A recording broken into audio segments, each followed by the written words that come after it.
اللهم ارحمنا بالقرآن واجعله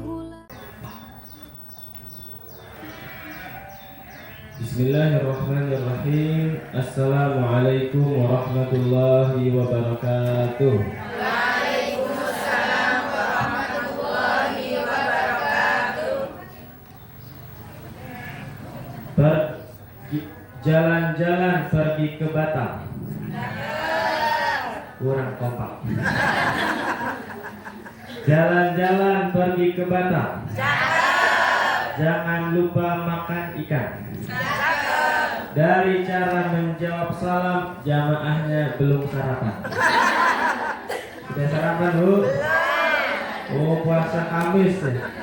Aduh, tadi ustaznya ketahuan minum. Nggak puasa.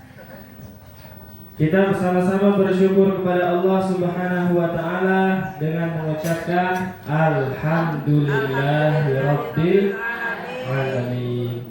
Kita ucapkan salawat kepada baginda kita dengan ucapan Allahumma sholli ala Sayyidina Muhammad wa ala ali Sayyidina Muhammad. Tadi sebelum berangkat saya lihat di Google Maps. Saya itu tinggalnya di Jogokaryan. Pas saya lihat, ya Allah, jauh banget ini. Ternyata jauh banget. Dekat ya? Belum nyebrang laut, masih dekat. Terus awalnya biasanya saya kalau ke Masjid Syuhada atau kemana itu suka pakai Grab biar nggak nyetir. Tapi tadi nggak usah lah, motoran aja. Ternyata ketika sampai di sini untung nggak pakai Grab. Nanti saya bisa berangkat ke sini nggak bisa pulang. Bisa nggak Bu pesan Grab di sini? Bisa. Oh bisa. Tak kira nggak ada Grab di sini. Masya Allah. Alhamdulillah. Baru sekali nanti lama-lama enggak. Nanti lama-lama terbiasa. Iya. Gimana kabarnya ibu-ibu? Alhamdulillah luar biasa, tetap semangat, Allahu Akbar. Masya Allah. Kurang kompak ini. Harus lebih keras. Ya. Gimana kabarnya ibu-ibu? Alhamdulillah luar biasa, tetap semangat, Allahu Akbar. Masya Allah. Sehat-sehat semua. Semoga kita semua senantiasa dijaga oleh Allah Subhanahu wa Ta'ala. Amin. Kalau ada tetangga, kerabat, saudara yang sakit, semoga Allah berikan kesembuhan. Amin. Semoga penyakitnya menjadi penggugur dosa. Amin. Dan juga menjadi peninggi derajat di sisi Allah. Amin ya rabbal alamin. Di pertemuan yang penuh berkah ini, insya Allah kita akan membicarakan mengenai akidah. Wabil khusus insya Allah kita membahas mengenai syahadatain atau dua kalimat syahadat. Ini adalah rukun Islam yang keberapa? Rukun Islam yang pertama, menjadi pembeda antara kita dan orang-orang yang tidak beriman kepada Allah Subhanahu wa Ta'ala. Dan tema seperti ini itu adalah tema yang saya itu jarang ngisi sebetulnya. Tetapi padahal ini tuh penting. Maka pas ditanya ke panitianya mau dibuat kajian rutin insya Allah akidah, maka insya Allah saya siap walaupun harus menerjang badai muantaran.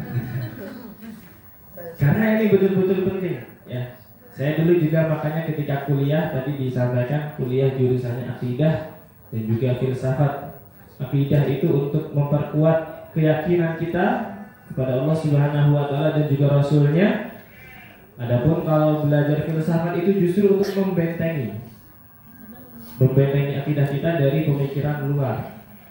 Karena orang-orang itu berusaha untuk menyerang Islam, mengatakan agama Islam tidak relevan, mengatakan agama Islam tidak sesuai dengan sains, Nabi Muhammad begini dan begitu, mereka itu menggunakan pemikiran. Jadi kita belajar filsafat atau pemikiran untuk membantah tuduhan-tuduhan dan juga serangan terhadap agama Islam. Sebelum kita membahas mengenai syahadatain, maka saya ingin mengenalkan satu kitab yang saya jadikan rujukan. Nama kitabnya itu Mukhtasar Abdillah Al-Harari. Kitabnya pakai bahasa Arab. Ini kelihatan nggak Bu? Gundul.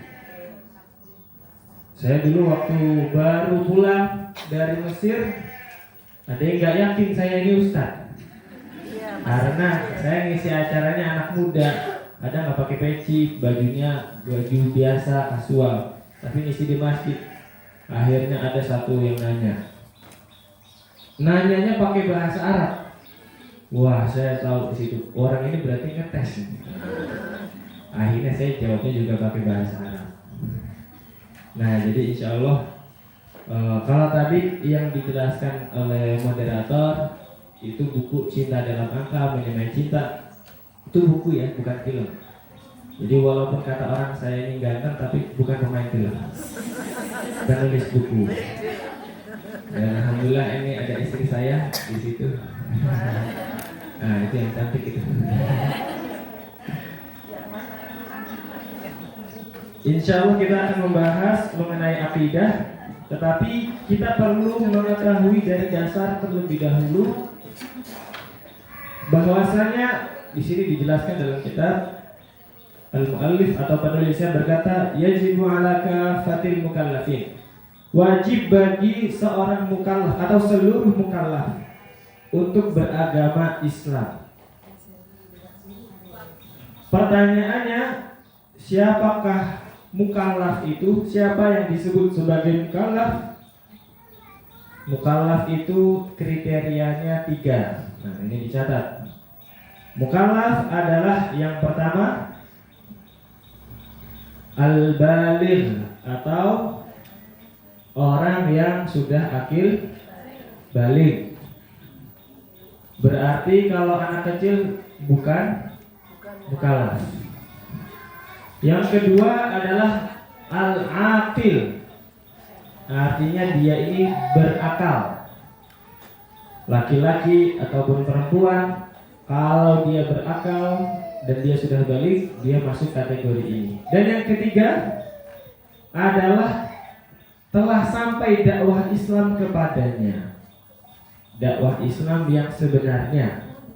Telah sampai dakwah Islam yang sebenarnya kepada orang tersebut. 3 hal ini harus ada pada diri seseorang untuk kemudian disebut sebagai mukallaf. Kalau ada satu yang enggak masuk dari 3 hal ini, maka berarti dia bukan mukallaf. Mukallaf itu siapa?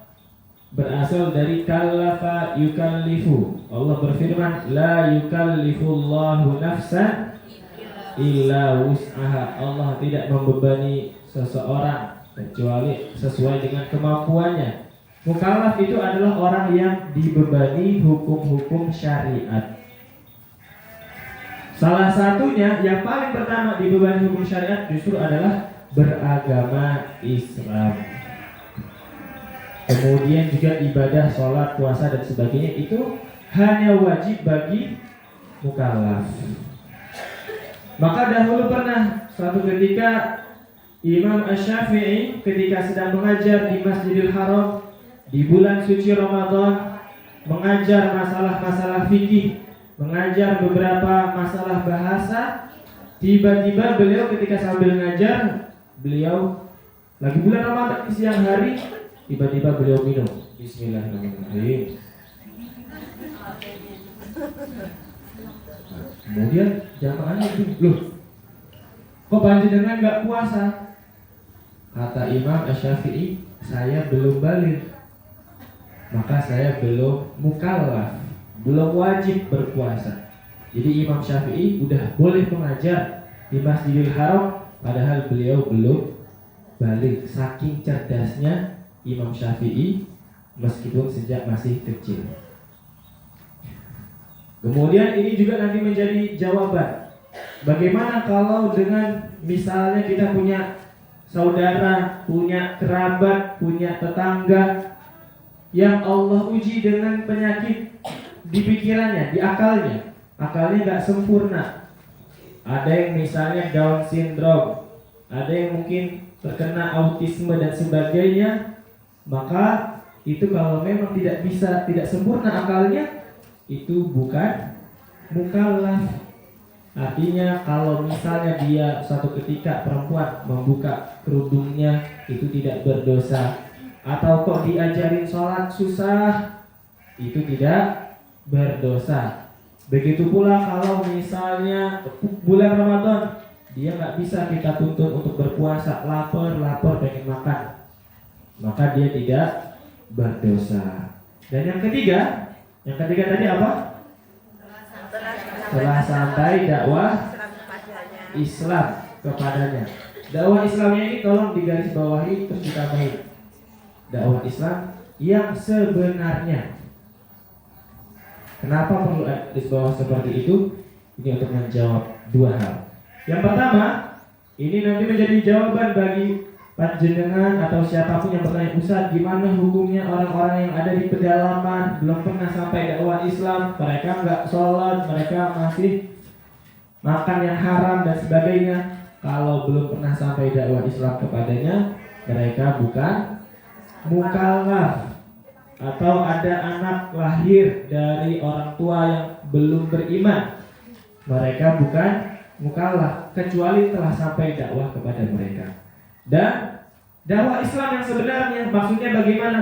Soalnya di barat atau di beberapa negeri, di negara-negara yang ada Islamofobia, ketakutan terhadap Islam. Islam itu seringkali digambarkan sebagai agama yang gak baik, agama yang mengekang perempuan, menindas perempuan, agama yang membolehkan membunuh orang tanpa bersalah. Yang penting beda agama langsung dibunuh dan sebagainya. Akhirnya orang pada takut. Mereka udah dapat pemahaman tentang Islam, tetapi pemahamannya tidak benar. Maka orang yang seperti itu belum menjadi seorang mukallaf. Karena saya pernah menerangkan seperti itu ke teman-teman SMA. Lalu mereka mungkin punya teman atau kenalan, tetangga, gimana kalau orangnya ini lahir dari keluarga yang tidak beriman? Maka saya jelaskan, mukallaf itu definisinya 3. Yang pertama tadi apa? Baligh. Yang kedua, akil atau berakal. Yang ketiga, telah sampai dakwah Islam kepadanya. Nah, bagi mukallaf, mereka nanti dibebani syariat-syariat, dibebani hukum-hukum. Jadi mukallaf ini gak hanya orang Islam, orang non-muslim kalau dia sebenarnya pernah baca, tapi atau telah sampai dakwah Islam yang sebenarnya kepada dia, kok dia gak beriman, maka dia berdosa. Semisal dahulu ada Abu Jahal, ada Abu Lahab. Mereka yang mendakwahkan Rasulullah langsung dengan cara yang baik, dijelaskan dengan baik. Mereka menolak karena kesombongan, maka mereka berdosa karena penolakan. Mereka mukallaf. Mereka sudah wajib sholat, sudah wajib puasa, tetapi tidak bisa melaksanakan sholat dan puasa kecuali harus masuk Islam terlebih dahulu. Maka kewajiban seorang mukallaf yang paling awal adalah dia harus beragama Islam. Dan yang paling mendasar harus diyakini dan harus senantiasa diucapkan dalam sholat adalah kalimat syahadat atau 2 kalimat syahadat, asyhadu alla ilaha illallah wa asyhadu anna Muhammadar Rasulullah.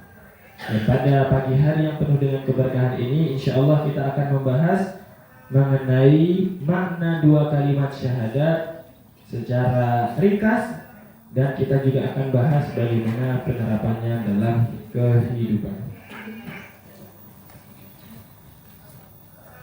Ibu-ibu yang solehah semoga jadi ahli surga semua. Semoga keluarganya sakinah mawaddah warahmah.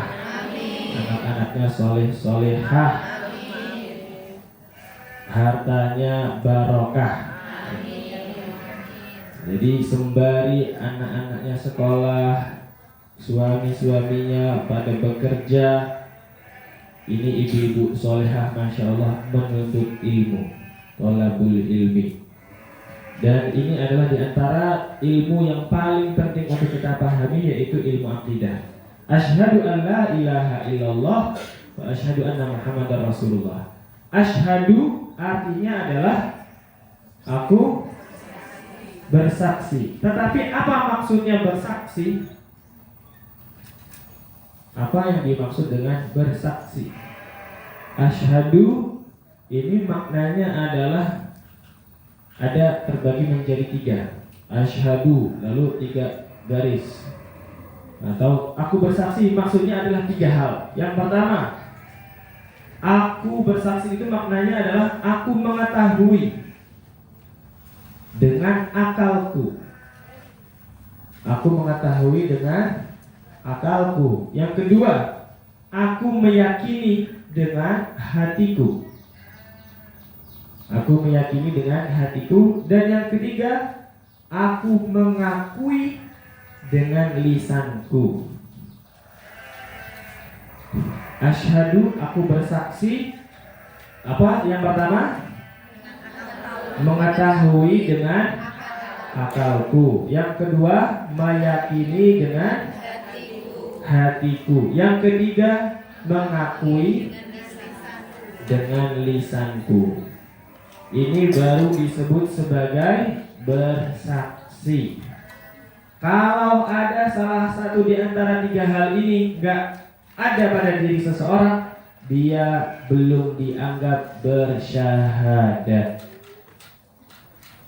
Contohnya, nggak tahu karena dia ternyata di-prank sama temannya. Ayo, ikutin aku, repeat after me. Asyhadu alla ilaha illallah. Dia nggak tahu artinya, ikut-ikut aja. Itu belum otomatis masuk Islam. Maka dia harus mengetahui terlebih dahulu dengan akalnya, dengan pengetahuannya. Bagaimana kemudian kita juga memahami bahwasannya Allah Subhanahu wa taala adalah satu-satunya zat yang berhak untuk disembah. Dengan akal kita bagaimana kita mengetahuinya? Simpel. Sederhana. Kalau ada bangunan berarti ada yang membangun. Kalau ada yang ngetok-tok pintu pasti ada orangnya. Maka kita melihat kalau ada masya Allah tumbuh-tumbuhan, ada hewan-hewan, ada berbagai macam ciptaan di dunia ini, berarti ada yang menciptakan. Dan penciptaannya itu luar biasa rapi.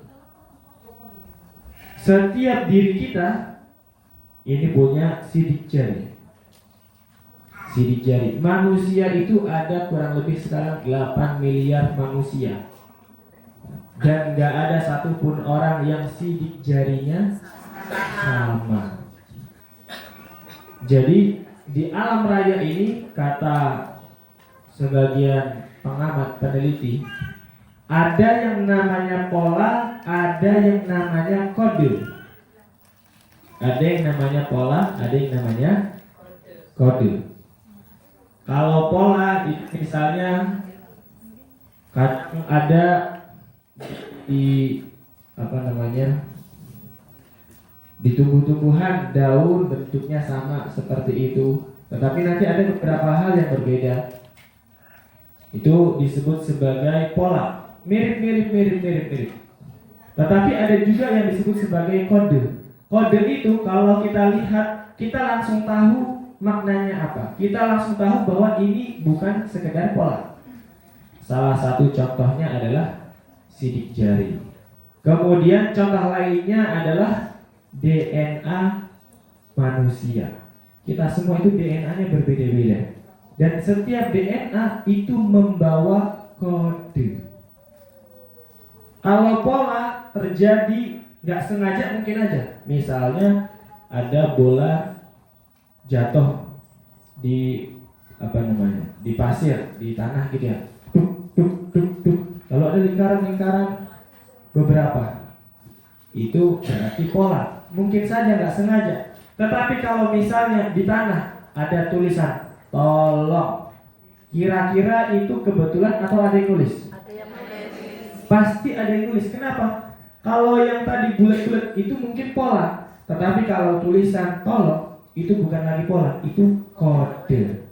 Ada yang dipahami dari hal tersebut. Begitu pula DNA kita itu membawa informasi. Nah, bedanya pola dan kode, pola itu belum tentu membawa informasi, tetapi kalau kode pasti ada informasi. Tadi misalnya kita naik helikopter, tiba-tiba di pantai ada tulisan tolong.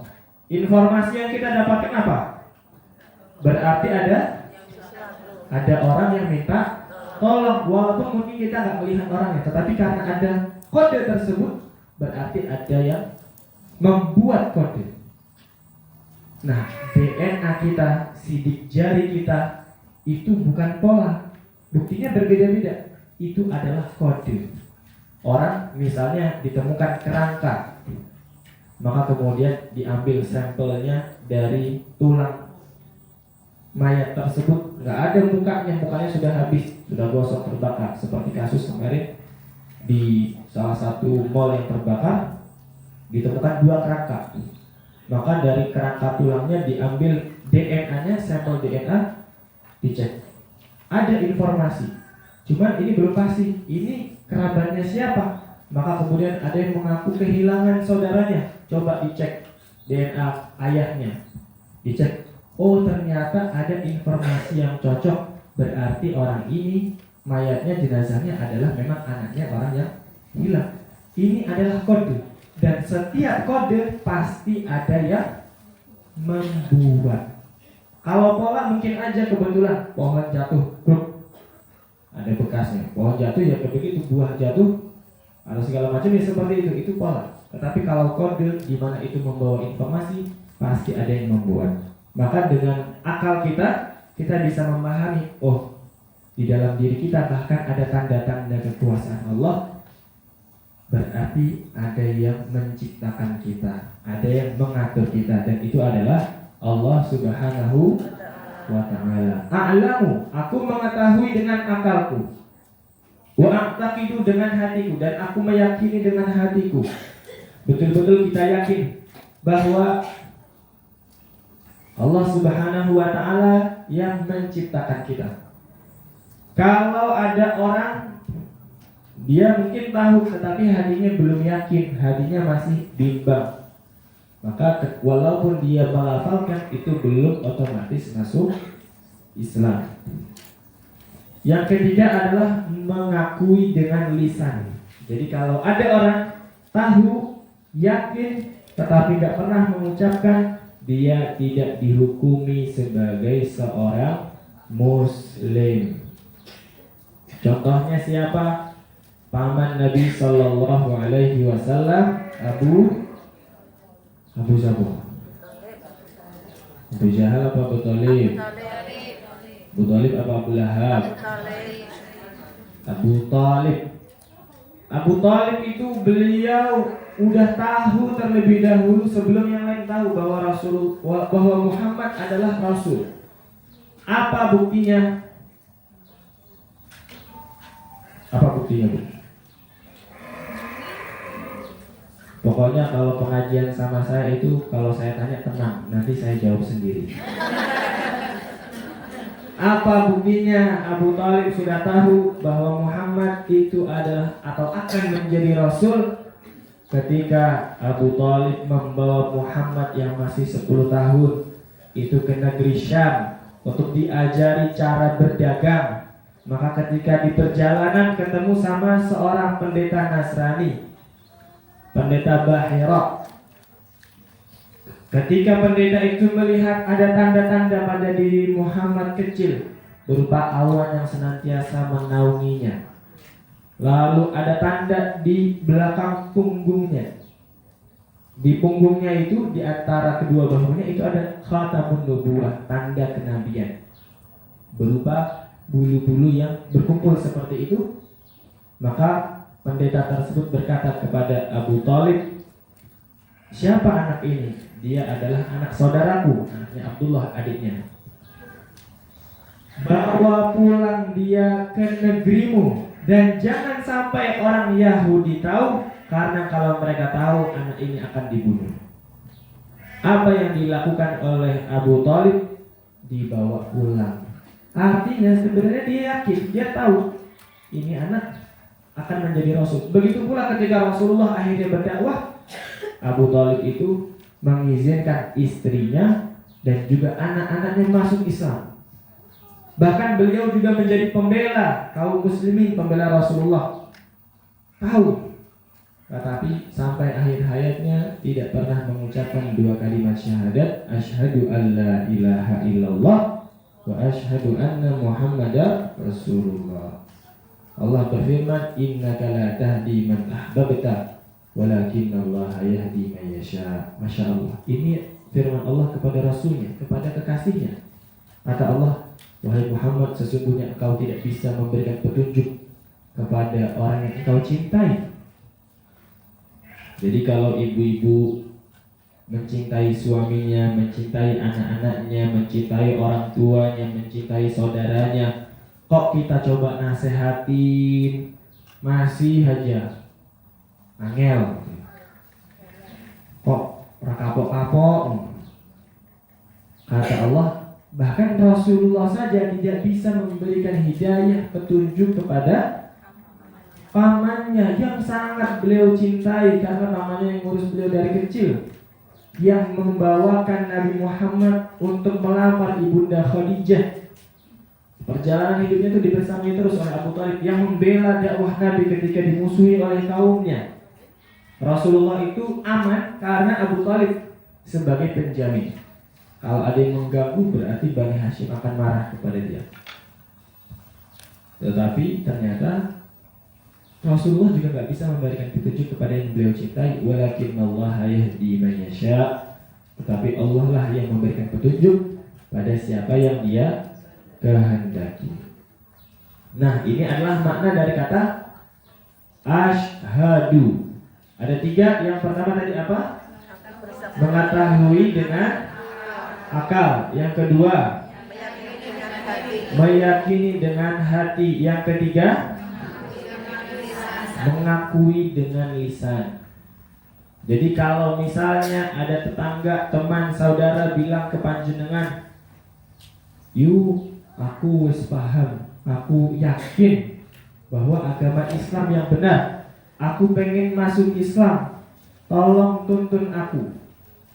Maka kita sebagai seorang mukallaf wajib langsung ngajarin dua kalimat syahadat. Jangan nunggu disuruh, ayo nanti syahadatnya sama ustaz. Jangan, kita ajarin aja langsung. Ayo ikutin, asyhadu alla ilaha illallah wa asyhadu anna Muhammadar Rasulullah. Aku bersaksi tiada ilah yang berhak disembah kecuali Allah, dan aku bersaksi bahwa Muhammad adalah utusan Allah. Jangan nunggu seremoni, apalagi rekaman, tasyakuran. Itu nanti belakangan. Pokoknya yang penting syahadat dulu, baru nanti kalau mau peresmian diumumkan, mau disyahadatkan ulang di masjid itu boleh. Tetapi yang pertama harus segera mungkin untuk melakukan syahadat. Ini baru asyhadu alla ilaha illallah, bahwasanya tidak ada ilah. Apa yang dimaksud dengan ilah? Biasanya di terjemahan itu tiada Tuhan selain Allah. Padahal makna yang lebih tepat adalah tiada Tuhan yang berhak disembah. Jadi la ilaha maknanya adalah tiada yang berhak disembah kecuali Allah. Tiada yang berhak untuk disembah kecuali Allah. Jadi ada berhak untuk disembah. Karena ada banyak sekali ilah, alihah. Ada banyak sekali sesembahan-sesembahan yang disembah padahal tidak berhak untuk disembah.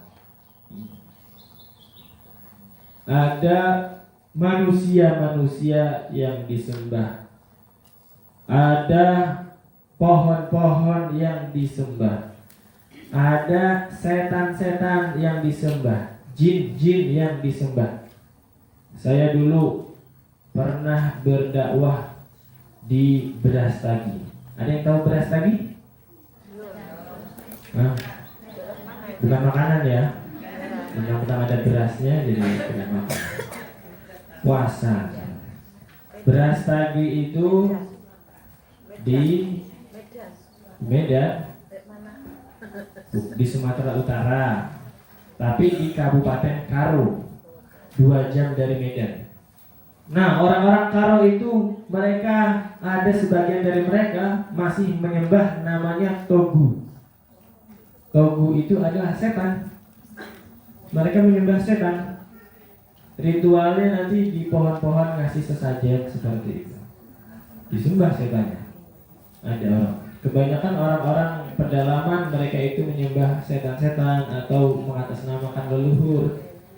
Kemudian macam-macam lah ya.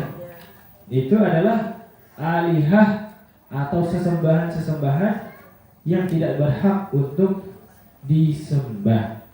Hanya Allah Subhanahu wa ta'ala yang berhak untuk disembah. La ma'budu bihaqqin illallah. Allah inilah zat yang memiliki sifat-sifat yang mulia, Al-Wahidul Ahad, Al-Awwalul Qadim. Allah itu tidak bermula, tidak berakhir. Allah itu maha hidup dan tidak akan mati. Allah lah yang menghidupkan, Allah lah yang mematikan, Allah lah yang memberikan rizki, Allah lah yang menyempurnakan, Allah lah yang maha sempurna, Allah yang maha kuasa, Allah yang maha tahu, Allah yang maha pencipta. Segala sesuatu di dunia ini adalah makhluk, dan Khalik itu hanyalah Allah. Khalik artinya pencipta, yaitu Allah Subhanahu wa ta'ala. Selain Allah itu disebut sebagai makhluk. Mulai dari makhluk terkecil berupa atom, atau apa sekarang? Yang paling kecil itu sel, mikro, apa lagi? Ada itu yang sains apa? Saya lupa namanya.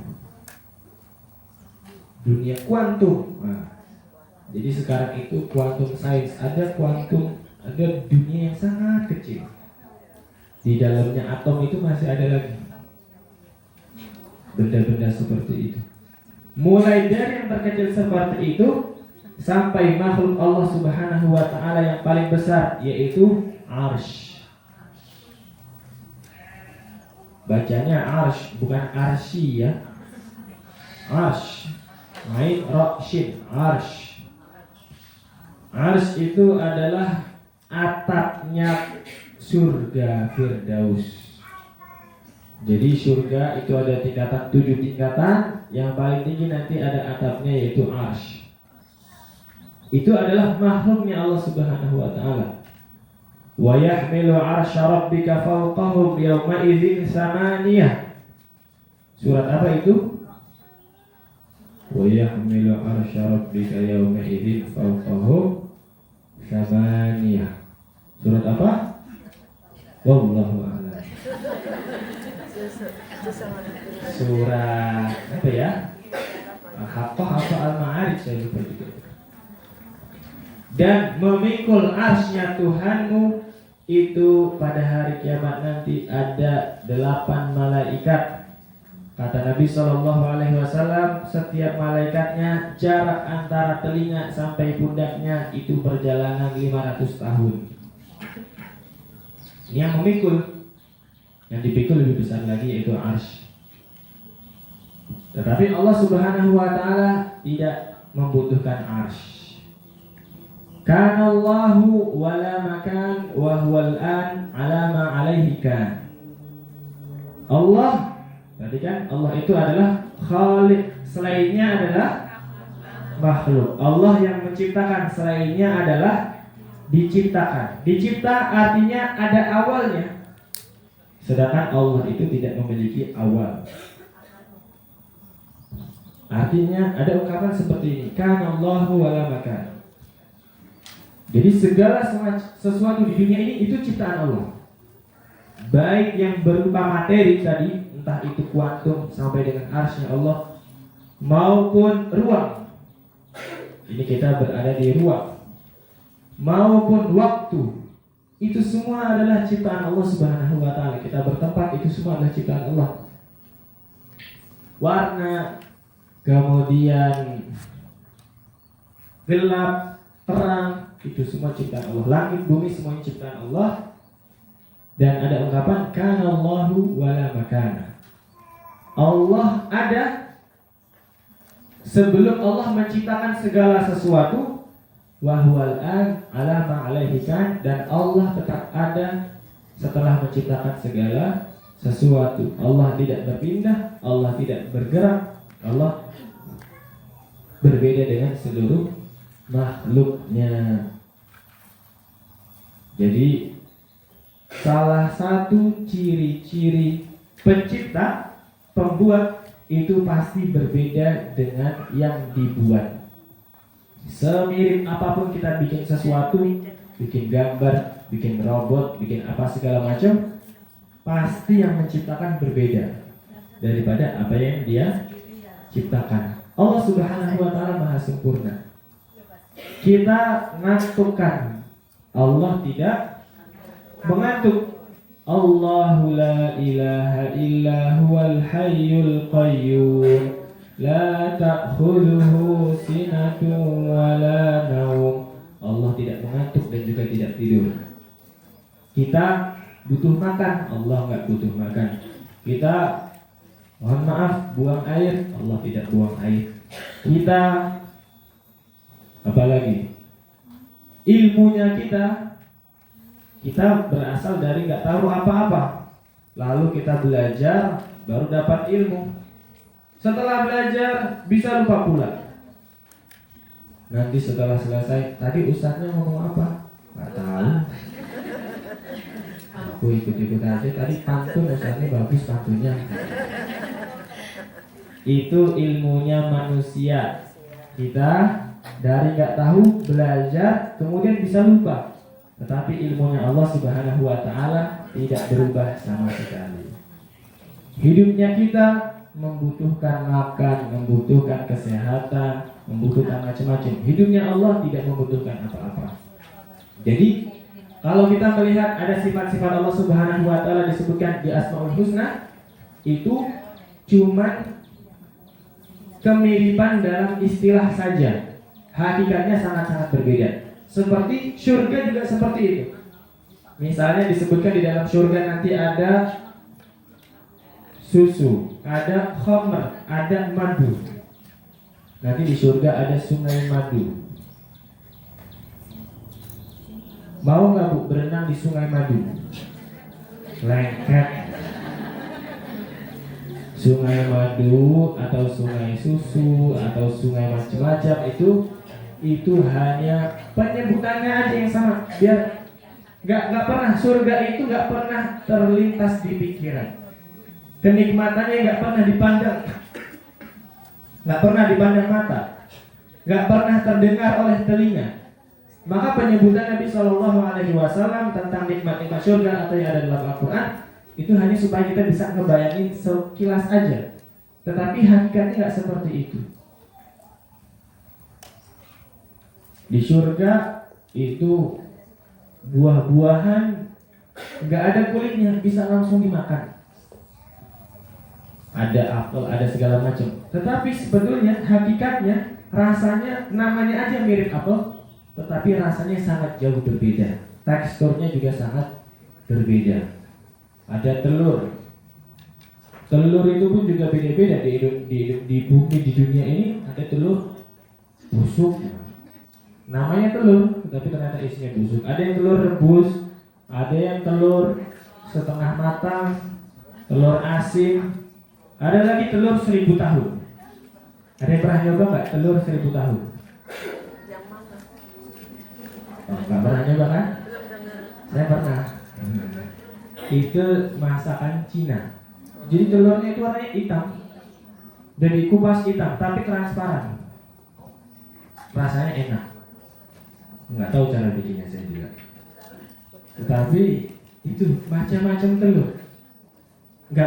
Saya bilang telur 1000 tahun nggak kebayangkan sebelum saya tadi bilang kayak gimana telur 1000 tahun. Kalau telur sih tahu.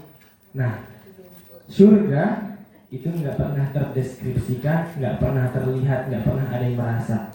Ketika misalnya disebut susu, disebut khamar, disebut macam-macam buah-buahan, itu cuma supaya pendekatan aja. Oh, iya ada ini, ada ini. Tetapi hakikatnya kita nggak pernah tahu. Kita nggak akan pernah bisa membayangkan sesuatu yang tidak pernah kita lihat. Kita tidak bisa membayangkan sesuatu yang tidak pernah kita lihat. Begitu pula Allah Subhanahu wa Ta'ala, kita tidak pernah melihat Allah. Maka bayangan kita tentang Allah Subhanahu wa Ta'ala itu salah. Gak ada yang benar ketika membayangkan Allah. Misalnya kita berusaha membayangkan Allah itu gede, misal. Tidak seperti itu. Allah itu gimana ya? Apapun yang kita pikirkan, misalnya kita pikirkan Allah cahaya, bukan. Allah bukan cahaya. Terus apa? Tidak terbayang. Saya juga nggak tahu, nggak pernah lihat. Kata ulama akidah Imam Zunnun al-Misri, beliau mengatakan, mahma tasawwar tabibalik, Allahu bi khilafi dzalik. Apapun yang terpintas di dalam hatimu, di pikiranmu, maka Allah tidaklah seperti itu. Terus bagaimana? Pokoknya kita yakin dulu Allah menciptakan, Allah yang mengatur. Allah Maha Sempurna. Nah inilah. Terus gimana? Kalau nggak bisa terbayang, gimana? Apakah ada? Jangankan Allah Subhanahu wa Ta'ala, makhluknya ada momen di mana kita nggak bisa memikirkannya. Contohnya Allah berfirman di dalam surat Al-An'am ayat yang pertama. Bismillahirrahmanirrahim. Alhamdulillahilladzi khalaqas samawati wal arda wa ja'ala adh-dhulumati wan nur. Segala puji bagi Allah yang telah menciptakan langit dan bumi, baru menjadikan gelap dan cahaya. Di dalam Al-Quran kalau ada penyebutan terlebih dahulu, penyebutan penciptaan, dan itu ada urutannya, berarti urutannya yang disebutkan lebih awal itu diciptakan lebih dahulu. Misalnya wa ma khalaqatul jinna wal insa illa liya'budun. Tidaklah aku ciptakan jin dan manusia kecuali untuk menyembahku. Berarti maknanya jin diciptakan terlebih dahulu baru manusia. Allah menciptakan langit dan bumi, baru Allah ciptakan gelap dan cahaya. Maknanya sebelum Allah menciptakan gelap dan cahaya, ada kondisi langit dan bumi tanpa gelap, tanpa cahaya. Bisa terbayang? Gimana ya? Gak gelap, gak ada cahaya. Terus piye? Inilah keterbatasan akal kita. Kita itu hanya bisa membayangkan sesuatu yang pernah kita lihat. Kita pernah melihatnya ada cahaya, ada gelap. Maka kita nggak bisa terlepas dari dua hal ini. Kita pernahnya nyobanya telur itu ya telur apa namanya? Asin, telur ceplok, telur dadar, telur ini. Saya bilang telur 1000 tahun nggak kebayang rasanya. Saya juga udah lupa sebetulnya rasanya. Maka kapan-kapan beli lagi. Seperti itu. Maka tenang aja. Kalau terus gimana nggak bisa kebayang, tenang aja. Nggak apa-apa. Pokoknya kita yakin di dalam hati. Nanti ketika kita dimasukkan ke surga oleh Allah Subhanahu wa taala, semoga kita semua masuk surga. Amin. Itu ada satu nikmat yang paling besar yang Allah berikan kepada ahli surga, yaitu melihat zatnya Allah Subhanahu wa taala.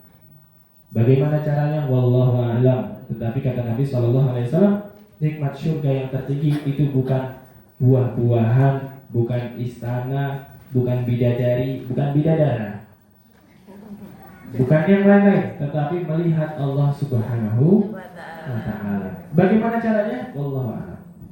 Gak apa-apa, kita sampai pada keyakinan, gak harus sampai tahu bagaimana.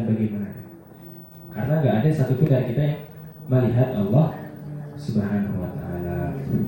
Ini terkait dengan asyhadu an la ilaha illallah. Salah satu godaan, biasanya ini pernah kita rasakan semua. Kita mikir, aku ini kan dari ibuku dari nenekku, terus sampai Hawa.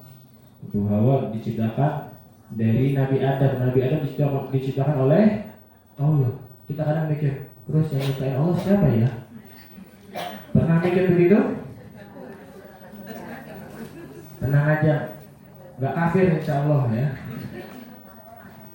Jadi dalam keyakinan ada istilahnya namanya khawatir. Khawatir itu bahasa Indonesia, aslinya dari bahasa Arab. Kan kita khawatir itu kan ada keresahan dalam hati kan.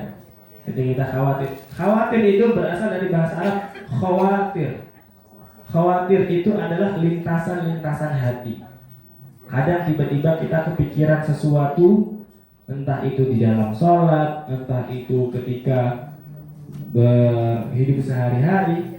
Itu bukan berarti yang ada dalam hati kita otomatis jadi keyakinan. Misalnya tiba-tiba kepikiran Allah itu gimana ya, Allah itu tidur apa enggak ya, Allah capek enggak ya nyiptain kita, segala macam. Itu namanya khawatir, itu harus langsung dihilangkan. Termasuk tadi pertanyaan-pertanyaan seperti itu salah satu cara mengatasinya adalah dengan memperdalam ilmu akidah. Tetapi karena keterbatasan waktu nggak kita bahas langsung pada saat ini.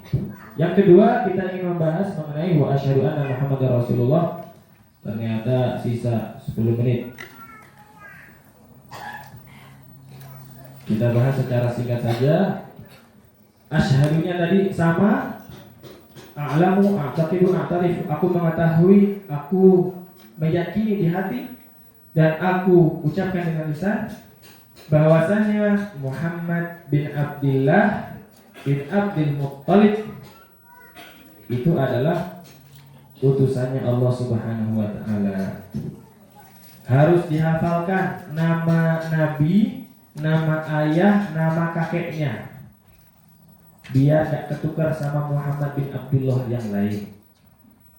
Jadi misalnya ada orang bilang wa asyhadu anna Muhammadar Rasulullah, tapi yang dimaksud bukan Muhammad ini, Muhammad yang lain, maka dia tidak masuk Islam.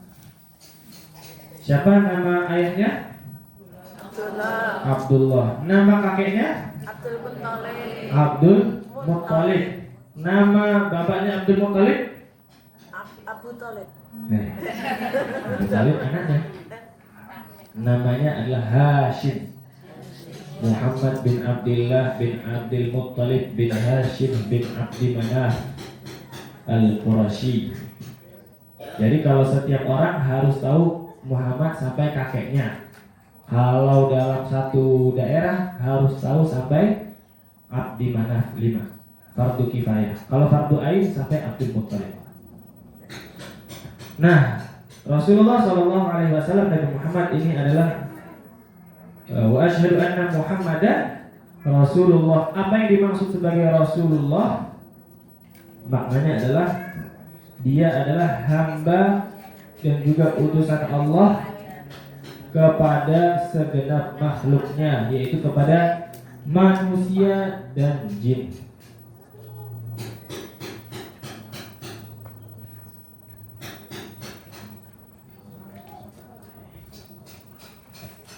Nabi Muhammad dilahirkan di mana?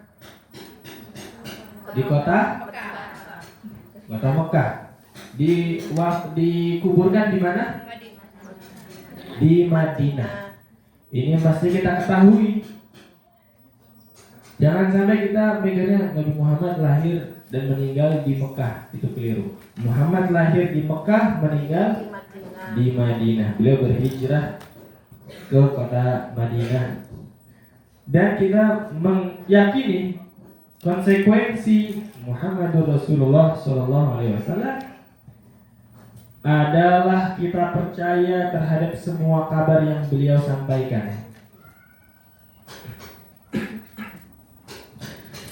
Mulai dari azab kubur, nikmat kubur, pertanyaan dua malaikat mungkar dan nakir, dibangkitkannya manusia, dikumpulkannya manusia, diberdirikannya manusia, antri untuk dihisab, lalu nanti dihisab di hadapan Allah Subhanahu wa taala, dapat pahala atau dapat azab, ditimbangnya amal, adanya neraka, adanya sirat, adanya haud.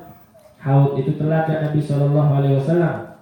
Lalu adanya syafaat, lalu ada surga.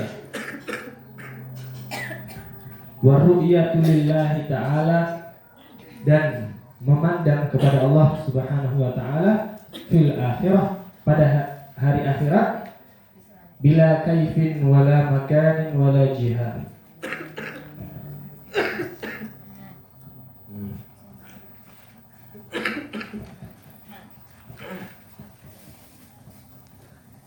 Jadi ini adalah diantara konsekuensi meyakini Nabi Muhammad SAW sebagai Rasulnya,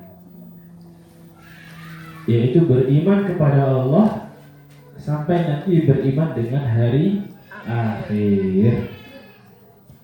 Nabi SAW makanya sering berpesan kepada kita, man kana yu'minu billahi wal yawmil akhir falyaqul khairan aw liyasmut, wa man kana yu'minu billahi wal yawmil akhir falyukrim dhaifah, wa man kana yu'minu billahi wal yawmil akhir falyukrim jarah. Barang siapa beriman pada Allah pada hari akhir, hendaknya dia berkata baik atau diam. Jadi di antara konsekuensi meyakini perkataan Nabi Shallallahu Alaihi Wasallam adalah, atau meyakini Nabi Muhammad sebagai utusan Allah, adalah kita juga percaya adanya hari akhir. Maka jangan gampang terpengaruh dan ikut-ikutan gosip, apalagi jadi sumber A1 nih gosip. Orang ini pamer emas, pamer gelang nih pengajian,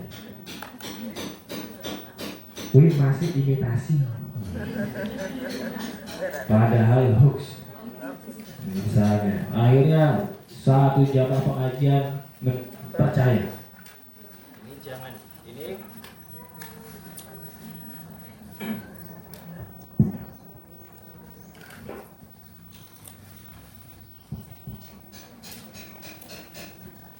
pergi ke pasar membeli peniti. Pergi ke pasar membeli peniti. Jangan lupa membawa kubis. Kalau mic-nya sudah mati, tanda waktu mau habis. Oh, ini ternyata kode dari panitia. Disabotase. Maka ibu-ibu yang dirahmati oleh Allah Subhanahu wa taala, Rasulullah sallallahu alaihi wasallam ketika mengabarkan itu bukan ramalan. Jadi jangan kita mengatakan, "Wow, Ramalan Rasulullah benar? Bukan. Rasulullah bukan peramal, bukan dukun, bukan temannya Mama Loren. Bukan. Rasulullah adalah Rasul utusannya Allah. Apa yang beliau sampaikan terkait masa depan itu namanya khobar. Kabar. Kabar itu dari bahasa Arab namanya khobar. Khobar artinya berita. Dan berita itu pasti. Apa yang disampaikan Rasulullah disebut sebagai nubuwah atau tanda kenabian. Rasulullah pernah bersabda di antara tanda-tanda kiamat adalah para penggembala yang nggak pakai alas kaki dan kadang nggak pakai baju itu berlomba-lomba meninggikan bangunan. Siapa yang dimaksud penggembala nggak memakai alas kaki, nggak memakai baju? Yang dimaksud adalah bangsa Arab. Soalnya di zaman Nabi bangsa Arab itu mereka penggembala kambing. Kalau menggembala nggak pakai sandal, kadang gerah dilepas bajunya di padang pasir seperti itu panas.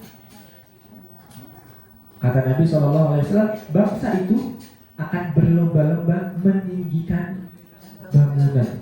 Para sahabat saat itu nggak ada yang paham maksudnya gimana. Orang miskin-miskin kabeh, gimana meninggikan bangunan? Ternyata ini yang kita lihat sekarang. Lihat betapa banyaknya gedung-gedung pencakar langit di negeri-negeri Arab, di Timur Tengah, di negara-negara Teluk. Itu adalah di antara nubuwah, tanda kenabian, tanda kebenaran Rasulullah Sallallahu Alaihi Wasallam. Dan sudah banyak sekali nubuwah-nubuwah Rasulullah yang telah terjadi dan insya Allah akan terjadi tentang apa-apa yang akan terjadi akhir zaman. Semoga Allah Subhanahu wa taala karuniakan kita semua istiqomah dan anugerahkan kepada kita semua husnul khotimah. Amin Allahumma amin. Kurang lebihnya mohon maaf. Wabillahi taufiq wal hidayah. Wassalamualaikum warahmatullahi wabarakatuh.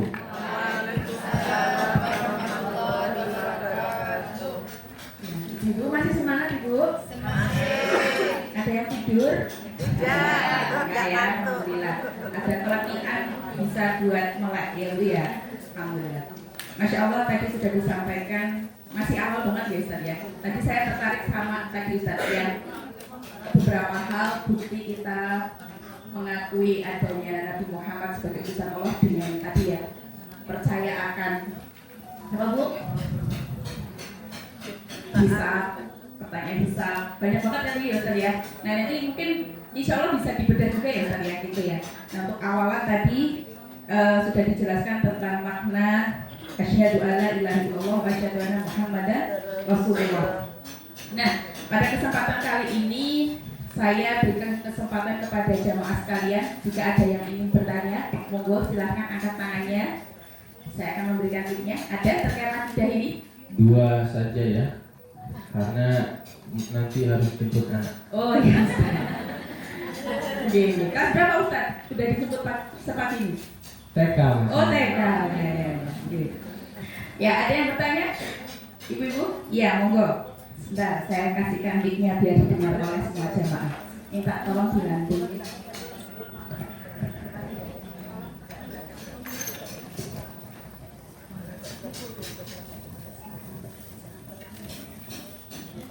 Assalamualaikum warahmatullahi wabarakatuh. Izin bertanya kepada Ustaz mengenai akidah tadi. Selama ini masih beredar, misalkan masih dilakukan sebagian masyarakat, walaupun sudah mengucapkan 2 kalimat syahadat, tapi dalam beberapa istilahnya ada keperluan apa itu masih misalkan Ustaz ya naruh kembang, sesajen, itu apakah ini termasuk akidah yang apa ya, kepercayaan yang dulu masih diterapkan juga dibarengi dengan 2 kalimat syahadat tadi, apakah ini juga termasuk syirik Ustaz? Begitu Ustaz yang saya tanyakan. Terima kasih. Wassalamualaikum warahmatullahi wabarakatuh.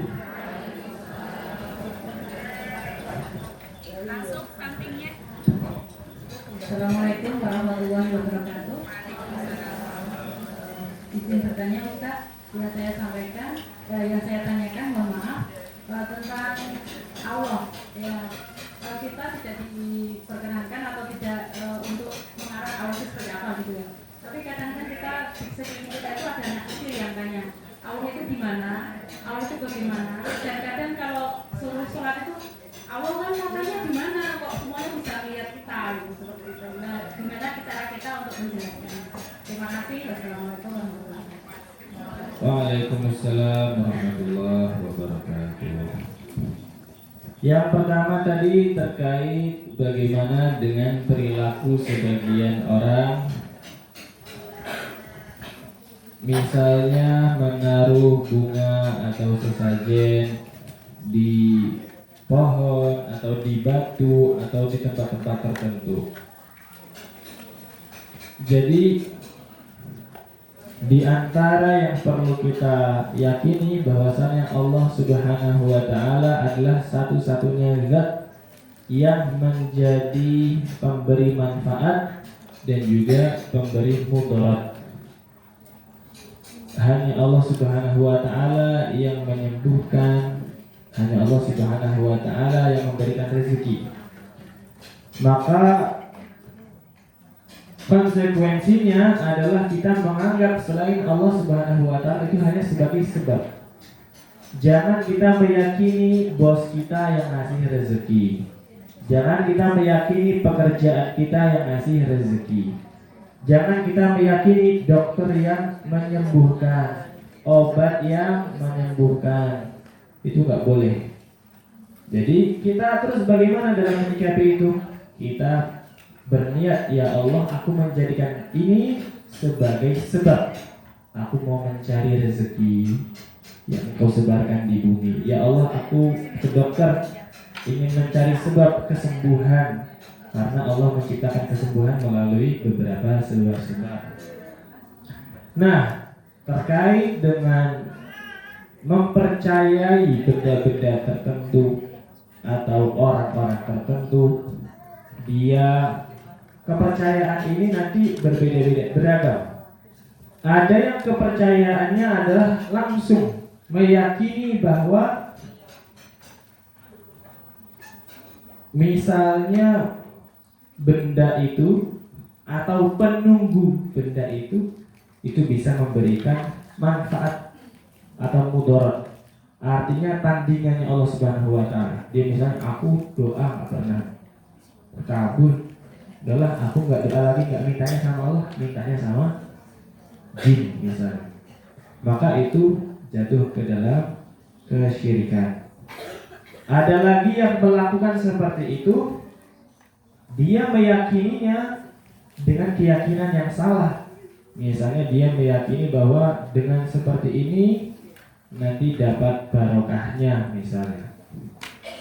Padahal sesuatunya itu belum tentu diberkahi oleh Allah Subhanahu wa taala dan tata caranya tidak benar. Tabarruk mencari berkah itu diperbolehkan, tetapi dengan cara yang benar. Kalau dengan cara yang tidak benar, maka itu bisa membuat seseorang amalannya tertolak. Kalau dia dalam keyakinan, maka misalnya kayak orang mendatangi dukun, itu walaupun tidak percaya kok, tapi dia jalan aja ke dukun, itu sudah membuat sholatnya 40 hari tidak diterima. Apalagi kalau percaya, maka bisa lebih berbahaya lagi. Nah, tetapi kalau tadi meyakininya masih seperti itu, pengen berkah, atau dia ikut-ikutan gak paham karena dia dahulu mengikuti mungkin orang tuanya segala macam, lalu setelah dikasih tahu bahwa tidak boleh seperti itu atau tidak benar tata caranya, lalu dia kembali, maka itu mungkin ya, saya tidak bisa memastikan itu masih dalam bentuk kesalahan atau dosa, tetapi bukan sesuatu yang sampai membuat dia keluar dari agama Islam. Kecuali kalau dia betul-betul meyakini ini memang harus disembah, ini yang memberikan aku manfaat, ini yang memberikan aku rezeki dan sebagainya. Itu baru bisa membuat seseorang itu gugur atau batal keislamannya. Ini terkait dengan perilaku. Jadi terhadap perilaku sebagian saudara kita atau tetangga, apalagi banyak kadang mungkin masih naruh sesajen di pantai selatan atau segala macam, itu belum otomatis membuat keislamannya gugur. Karena kita mesti tahu dulu juga atau tanya, kamu melakukan ini karena apa? Karena ada yang mengatakan dia aku budaya, ada yang niatnya ini mau ngasih makan ikan, ngasih makan ikan tapi nasi kuning, mendingan tasakuran di sini ya. Nah, ada alasan-alasan seperti itu. Tetapi kita hanya bisa menilai dari zahirnya. Nahnu nahkumu bil zawahir, wallahu yatawalla sarair. Kita hanya menilai seseorang, memperlakukan seseorang dari apa yang dia tampakkan. Kalau dia bilang aku nggak niat gini-gini kok, ya udah, nggak usah kita gali-gali. Allah lah yang mengurus rahasianya dia.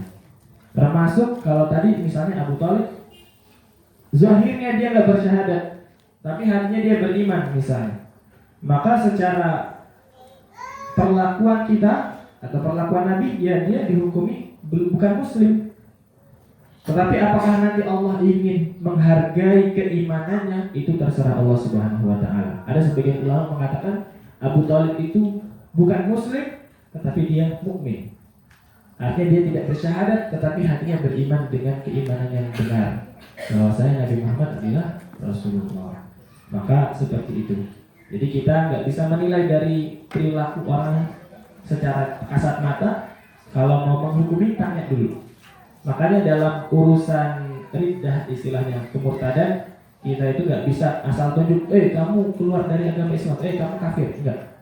Itu orang ini harus dibawa ke pengadilan. Kalau misalnya ada hukum Islam gitu ya, orang ini dibawa ke pengadilan, nanti sama hakim ditanya, kamu kenapa melakukan itu? Saya niatnya begini Pak Hakim. Oh niatnya begitu. Nanti hakimnya ngasih tahu kayak gitu tuh nggak boleh. Kamu paham nggak? Oke paham. Jangan diulangi. Iya saya nggak ulangi. Makanya udah dia hukumi Muslim. Tapi dia bilang misalnya, kenapa kamu melakukan itu? Saya karena meyakini begini.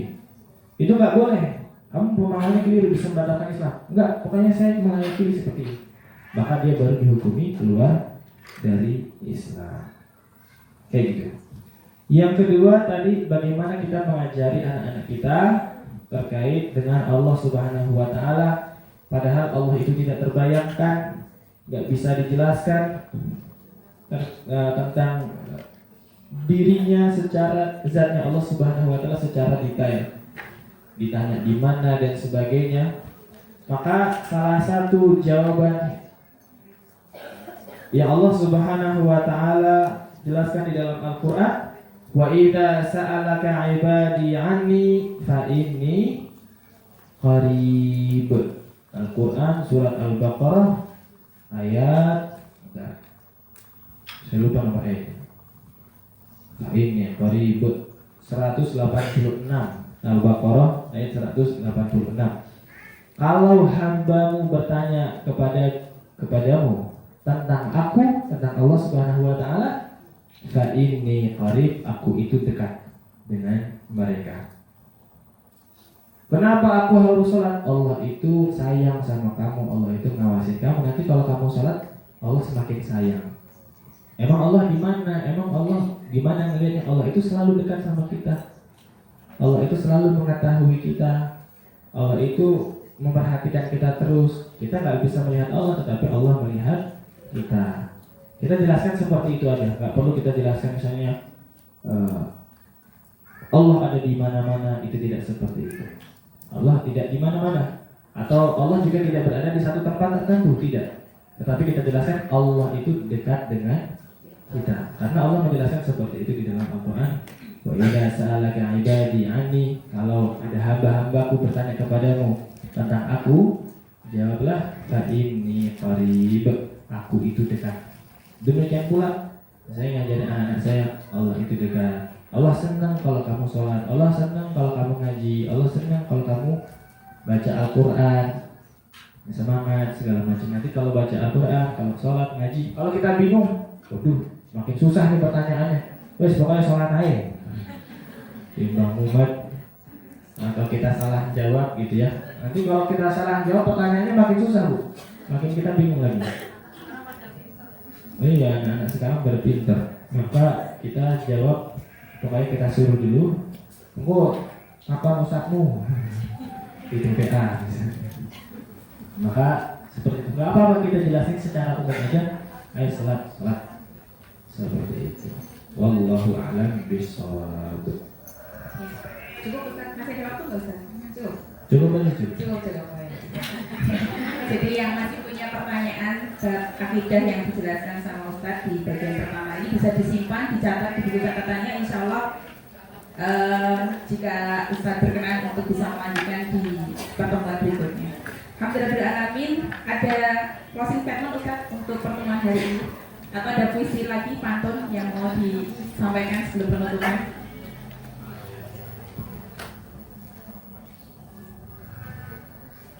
Lupa saya pantunnya. Makan bakso pakai kuah, makannya di rumah Bu Tutu. Wabillahi taufiq wal hidayah. Wassalamualaikum warahmatullahi wabarakatuh. Waalaikumsalam warahmatullahi wabarakatuh. Ada yang mau balas pantunnya Ustaz? Ya, alhamdulillahirrahmanirrahim. Kami persilakan Ustaz untuk meninggalkan tempat atau mau dicukupkan dengan doa kafaratul majelis bersama-sama atau minta Ustaz yang mendoakan? Ustaz jangan Oh, doa. Ustaz doanya Ustaz ya, ulama dari Mesir kan ya Ustaz ya, jauh-jauh dapat berkahnya nanti insyaallah. Sebelum kita berdoa, mari tundukkan kepala dan juga beristighfar 3 kali. Astagfirullahaladzim, astagfirullahaladzim, astagfirullahaladzim. A'udzubillahi minasyaitonirrajim. Bismillahirrahmanirrahim. Alhamdulillahirabbil alamin. Hamdan syakirin, hamdan na'imin, hamdan yuwafi ni'amahu wa yukafi'u mazidah. Ya Rabbana lakal hamdu wa lakal syukru kama yanbaghi li jalali wajhikal karim wa 'azimi sultanik. Allahumma salli ala sayyidina Muhammadin fil awwalin wa salli ala sayyidina Muhammadin fil akhirin. Wa salli wa sallim wa barik ala sayyidina Muhammadin fil mar'i ala ila yaumiddin. Rabbana ighfir lana dhunubana wa liwalidina warhamhum kama rabbawna shighara. Rabbana hab lana min azwajina wa dhurriyyatina qurrata a'yun waj'alna lil muttaqina imama. Ya Allah, ampunilah dosa-dosa kami, dosa kedua orang tua kami, dosa sanak saudara kami ya Allah, dosa orang-orang yang kami cintai karena Engkau ya Allah. Ampunilah kesalahan-kesalahan mereka ya Allah. Sayangilah mereka, rahmatilah orang-orang yang telah mendahului kami dari orang tua kami, saudara-saudara kami, anak-anak kami. Ya Allah, berikanlah kelapangan kubur, berikanlah nikmat-nikmat kubur, jauhkan dari siksa kubur. Ya Allah, berikan mereka teman yang baik di alam kubur mereka ya Allah. Ya Allah, anugerahkanlah kepada kami anak-anak yang menjadi permata hati, permata jiwa, anak-anak yang solih, solihah, anak-anak yang menjadi kebanggaan orang tuanya, anak-anak yang mencintai Allah dan Rasulnya, anak-anak yang dicintai oleh Allah dan juga Rasulnya, anak-anak yang sehat, anak-anak yang kuat, anak-anak yang cerdas, anak-anak yang memiliki keberanian dalam kebaikan. Ya Allah, jadikanlah kami dan mudahkanlah kami semua menjadi keluarga yang bertakwa. Allahumma inna nas'aluka ilman nafi'a wa rizqan halalan thayyiban wa amalan mutaqabbala. Ya Allah, anugerahkanlah pada kami ilmu yang bermanfaat. Jadikan ilmu yang telah kami pelajari menjadi ilmu yang bermanfaat, dan tambahkanlah kami ilmu-ilmu yang bermanfaat. Ya Allah, kami memohon kepada Engkau rezeki yang halal, yang berkah, yang banyak, yang melimpah, yang dengan rezeki tersebut kami bisa beramal saleh, kami bisa bersilaturahim, kami bisa membantu orang lain, kami bisa membantu fakir miskin, kami bisa membuka lapangan pekerjaan, kami bisa membuat banyak kebaikan di dalam kehidupan kami ya Allah. Berkahilah apa yang telah kami miliki ini ya Allah. Jadikanlah kami sebagai hamba yang bersyukur, hamba yang senantiasa mengingat nikmat-nikmat-Mu, bukan menjadi hamba yang kufur, hamba yang tidak pernah merasa cukup terhadap nikmat dari-Mu. Ya Allah, terimalah amal-amal kami, terimalah menuntut ilmu kami di pagi hari ini ya Allah. Rabbana afriz alaina sabra wa tsabbit aqdamana wansurna 'alal qawmil kafirin. Allahumma rabbana la tuzigh qulubana ba'da idh hadaytana wa hab lana min ladunka rahmah innaka antal wahhab. Ya Allah, janganlah Engkau palingkan hati kami setelah Engkau berikan hidayah. Jangan buat hati kami lalai setelah Engkau berikan ketaatan.